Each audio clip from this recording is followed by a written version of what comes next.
fiquem ligados no canal Giro de Novelas. Parece que a ameaça de Ernesto deu certo e Araújo vai ficar contra Anastácia. Confira agora tudo o que irá acontecer em mais um capítulo com fortes emoções.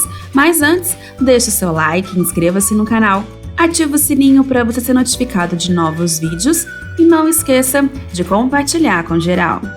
Araújo informa Anastácia que vai ficar contra ela no tribunal. Candinho ainda parte pra cima dele, dizendo que ele não honra as calças que veste e ainda chama de covarde.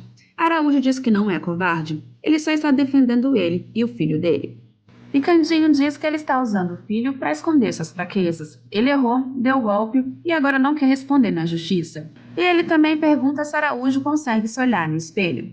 E o professor Pancracio concorda com Candinho. Araújo é um covarde. E Anastácia diz que se sente duplamente traída. Primeiro quando ele deu golpe, aliado a Sandra, e agora quando ela acreditou que ele pudesse depor a favor dela no tribunal. E ela ainda diz que não há motivos que justifiquem uma mentira desse porte, ainda mais sabendo que Sandra quer colocá-la no hospício. E ele diz que não pode fazer mais nada. Sandra fará de tudo para me vencer no tribunal, e você que era minha principal testemunha, não estará comigo. E ela concorda com Pancracio e Candinho e diz que ele é um covarde e expulsa Araújo de sua casa. E ao chegar em casa, Olga percebe a preocupação de Araújo. Ele diz que teve que tomar decisões difíceis. Ela se oferece para ajudá-lo e ele diz que está bem, mas orienta a moça a trancar todas as portas e não deixar ninguém estranho entrar em casa. Olga percebe que ele está sendo ameaçado e ele tem medo que alguma coisa aconteça com Cláudio. E nesse momento Cláudio está no jardim fazendo fisioterapia e Araújo chega no momento que o filho não consegue ficar de pé. Cláudio se lamenta e Araújo tenta consolar o filho. Candinho percebe que sua mãe está preocupada e ela diz que sim. Sandra quer colocar ela no hospício, só agora ela conseguiu entender a conversa que ela teve com o psiquiatra e ela percebeu que a todo momento ele jogava algumas armadilhas para ela. E ela também diz que está na dúvida se deve retirar o processo. Candinho diz que a verdade sempre aparece. E ele tenta consolar a mãe, dizendo que agora ela tem filho. Ele não vai deixar ela ir para casa de doido. E no hospital, Jerusa acorda. Dona Camélia diz que ela dessa vez teve um desmaio mais longo que os outros. A menina diz que não se lembra de nada, apenas que estava na frente do espelho, experimentando seu vestido de noiva. E Dr. Lauro pede para conversar a sós com Dona Camélia e Osório. E ele diz aos dois que o casamento deve ser adiado. Jerusa está muito fraca e ela não respondeu bem ao tratamento. Ela não tem condições de se casar nos próximos dias. E ele também diz que Jerusa precisa de outra transfusão de sangue. E Osório se prontifica a doar. E Osório conta para Jerusa que será necessário adiar o casamento até que ela esteja mais forte. E ela se questiona se algum dia ela ficará mais forte. E em conversa com Dantas, Anastácia diz que começou processando Sandra e agora pode sair sendo acusada. Só que o professor Pancracio diz que, como seu marido, é legalmente responsável por ela. E Dantas diz que cuidará que os mais chegados de Anastácia sejam inclusos no processo para depor a favor dela. E ele avisa Anastácia que o seu julgamento já está marcado. E a diaba loura da Sandra já comemora sua vitória do tribunal. E Ernesto pergunta se ela tem certeza que vai vencer. E ela diz que sim. Assim que provar que sua tia está fora de si, ela cuidará de tudo que é de Anastácia. Seu advogado já tem toda a estratégia. E ela também diz que assim que tomar posse de tudo que é de titia, os 30% que Celso pegou da fábrica voltará para ela. E ela colocará Celso para a rua, já que quis ficar tanto com Maria, que também trabalha como empregado. E o malandro do Ernesto diz que é incrível. A Anastácia entrou como acusadora e sairá como acusada. E a safada da Sandra diz que conseguiu inverter a situação. E Ernesto pergunta de Araújo.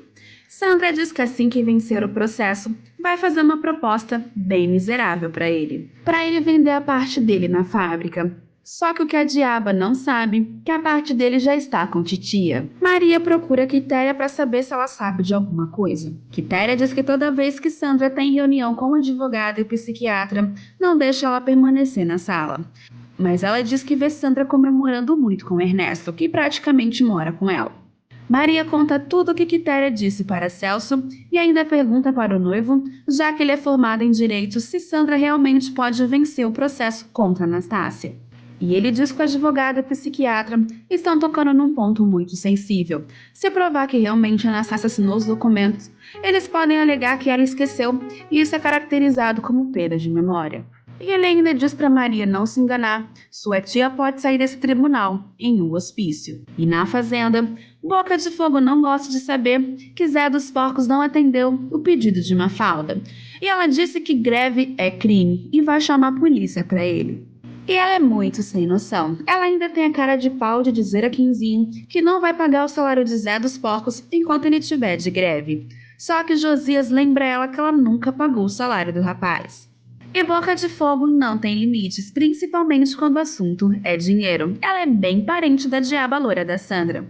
Ela diz que vai arrumar um homem rico para se casar. Quinzinho questiona com quem? Ela diz com Filomena. E ela ainda diz que filha dela não tem querer. Ela vai ligar para marcar um jantar com o rapaz. E ela tenta colocar na cabeça de Filomena que Candinho sumiu. Se realmente quisesse ficar com ela, tinha levado ela junto. E diz que o dono da venda de Piracema vai jantar. Quem sabe ela não se interessa. E Mafalda vai novamente falar com Zé dos Porcos para acabar com a greve. Sua mãe quer casar Filomena com o dono da venda de Piracema e mandar ele embora. E Filomena então conhece o tal dono da venda de Piracema, Leonardo. Sandra, com toda a sua cara de pau, vai até a casa de Anastácia. Ela ainda diz que dá tempo de desistir do processo. Dizer que se enganou, assinou os documentos e entrar em um acordo com ela. E ela está disposta a comprar uma fazenda para todos. Ela já tem o laudo do psiquiatra que favorece a ela. Mesmo ela sendo acusada, ela sairá do tribunal vitoriosa. Maria diz a Anastácia que Sandra tem carta na manga para ela aceitar o acordo, esquecer o dinheiro e pensar que eles são felizes. Celso concorda com Maria e diz a Anastácia que o mal que Sandra está causando, ela não tem limites, o dinheiro eles conseguem depois. E ela ainda ameaça a Anastácia dizendo que vai colocar a tia em um hospício. Candinho não aceita o acordo e diz que a verdade está do lado da mãe dele. E por essa a diaba loira não esperava. Candinho expulsa ela da melhor maneira possível.